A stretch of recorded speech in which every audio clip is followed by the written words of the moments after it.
Nigga, I went for playing gangster. I ain't play pimp. I ain't play gigolo. I ain't play football. I played gangster. I want to be gangster. And the sad thing about it, in my little small mind as a kid, everything that I ever dreamed of as a child, I grew up and became. I want to be a pimp like Uncle Wayne. I want to be locked up.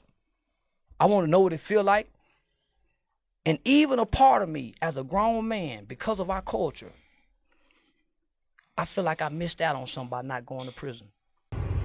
It's a crazy reality, a crazy and unfortunate truth that a lot of urban black males, because a lot of us grow up without the father or the blood father in the home. So whenever you grow up without the blood father in the home, then there's this inner part of this boy that begins to want to understand what is it that makes him a man. Like, how do he know he's a man yet? I mean, like, literally, that's the question. Like, okay, I do this, I done this, I done this. I done jumped out of trees, I done built clubhouses, I done got in the Boy Scout, I done done all these things. I done had my fights, you know what I'm saying? Yet and still, I get butterflies in my stomach. And I don't feel like I'm supposed to be afraid, because it looks like when JD over here, he gets high, it don't look like he got no fear in his heart. Or you know what I'm saying? I mean, the point I'm making is that this young boy is still trying to identify what it is to be a man, and you're looking at things from the outside. And I know for myself, it was only when I was in my 20s when I heard Mike Tyson say that he get butterflies in his stomach right before a fight, that I then found out that is natural. That's a part of your humility.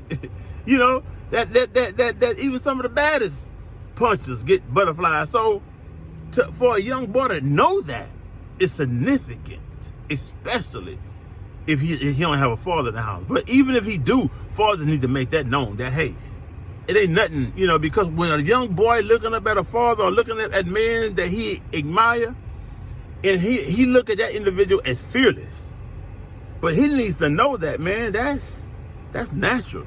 You get that, that's letting you know that you imperfect, and you know that you imperfect, and you don't want that imperfection to come out right now. It's an even greater misfortune that so many of us urban males, black, Hispanic males, grow up feeling like we have to go to prison, not just get locked up.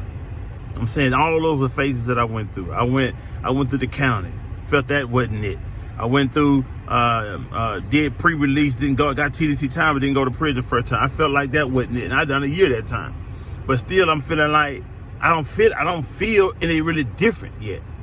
You know what I'm saying? I'm looking for a no, I'm him now. I'm looking for that to come in, but I never could identify in the way I was looking for it. And so it was a part of me I needed to go to prison.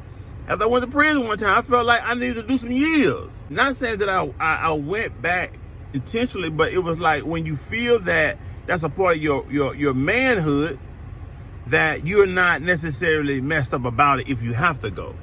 That's the thing. You're not necessarily not trying to go.